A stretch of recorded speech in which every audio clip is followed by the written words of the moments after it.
Алакөл Қазақстанның ғажайып, қайталанбас көрікті көлдерінің бірі. Ол республикамыздың Қытаймен шекаралас жатқан оңтүстік-шығыс аймағында орналасқан. Бұл алакөлдер тізбегіндегі ең үлкен айдын. Күн батар сәтте оның беті ақ түстен көгілдірге, жақұтты бояуынан құбыла ойнап, күңгірт көк реңкке немесе сұр бояуларға ауысады.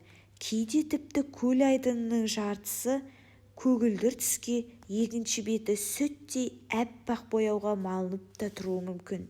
Ұсақ көлдердің түсі алуан түрлі болады.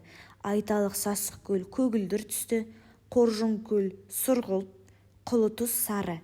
Жергілікті тұрғындар көлді пішінінің, түсінің, көлемінің әр түрлі болған үшін Алакөл деп атап кеткен. Алакөл ұялы, Жалаңаш көл, Сасық көл және тағы да басқа ұсақ көлдерден тұрады. Алакөл емдік қасиеті өте мол, ағынсыз су қоймасы.